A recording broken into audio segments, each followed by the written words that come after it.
تذكر يوما كنت تعانق دمعة الفكر تناجي الله في صبر وترجو رحمة.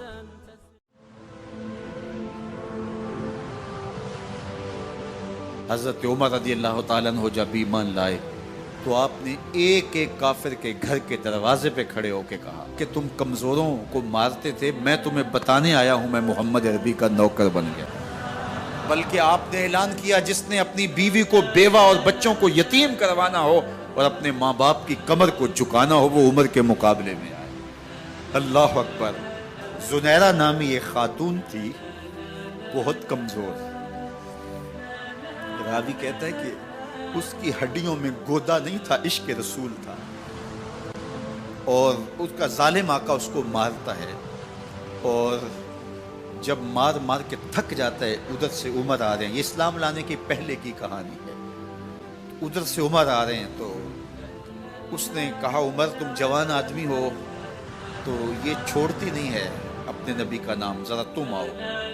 عمر کوڑا پکڑ لیتے اسے مارتے مارتے تھک جاتے ہیں تو پانی پینے لگتے ہیں، تو کہتے ہیں مجھے تیرے پہ ترس نہیں آیا لیکن میں ذرا پانی پینے لگا ہوں، اور پھر گلے کے اندر ڈال کر کے کوڑا اور اس کی رسی کو بل دیتے ہیں اور اس کی آنکھیں باہر نکل آتی ہیں اور کہتے ہیں بلا اپنے نبی کو جو تیری آنکھوں کی بینائی واپس کرے۔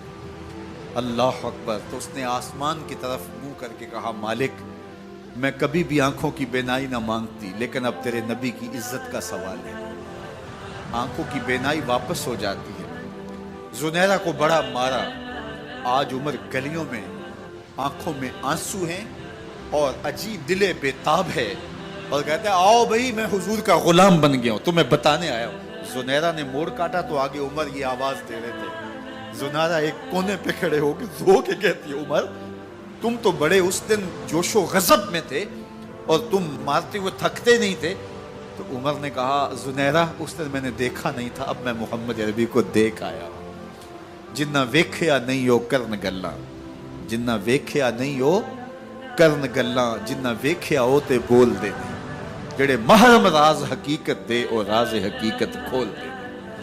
تو حضرت عمر رضی اللہ تعالیٰ عنہ ایمان لائے۔ حضرت عبداللہ ابن مسعود رضی اللہ تعالیٰ عنہ فرماتے ہیں کہ حضرت عمر کا ایمان لانا مسلمانوں کے لیے عزت کا سبب تھا، ان کا ہجرت کرنا مسلمانوں کی نصرت تھی اور ان کی خلافت مسلمانوں کے لیے رحمت۔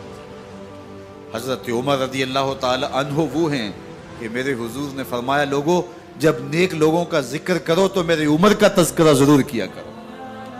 میرا عمر وہ ہے کہ جب وہ ایک سمت سے آ رہا ہو، ایک گلی اور بازار سے آ رہا ہو تو شیطان بھی آ رہا ہو عمر کو دیکھ کے راستہ تبدیل کر لیتا ہے۔ حضرت عمر رضی اللہ تعالی عنہ کی طبیعت کے اندر جو جاہ و جلال تھا، طبیعت کے اندر جو سختی تھی، وہ اسلام کے اندر آ کر بھی قائم رہی، اور آپ نے وہی سختی وہی جاہ و جلال جو پہلے مسلمانوں کے خلاف تھا اب کفار کے خلاف، منافقین کے خلاف حضرت عمر کی طبیعت کے اندر وہ جوش و خروش بدستور موجود ہے۔ لیکن جس دن آپ خلیفہ بنے تو اس دن آپ نے ممبر پہ چڑھ کے جو خطبہ دیا اس میں کہا لوگوں میں سخت اس لیے تھا کہ رسول اللہ نرم تھے، پھر میں سخت اس لیے تھا کہ حضرت ابو بکر صدیق نرم تھے، اب میں تخت خلافت پہ بیٹھا ہوں، اب میری سختی جو ہے وہ نرمی میں تبدیل ہو گئی، صرف فاسقوں فاجروں اور باغیوں کے لیے میں سخت ہوں، باقی تمہارے لیے نرم ہوں۔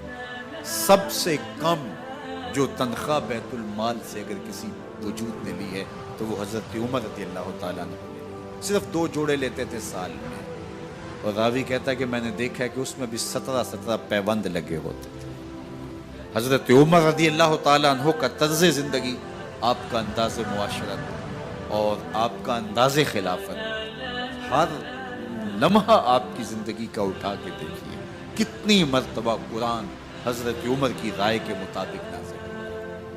اللہ تعالیٰ جل شانہ نے ان کو صاحب الہام بنایا تھا۔ ہر امت میں کوئی صاحب الہام ہوتا ہے، حضور کی امت کا صاحب الہام حضرت عمر رضی اللہ تعالیٰ، اور آقا کریم نے انہیں اپنا وزیر قرار دیا۔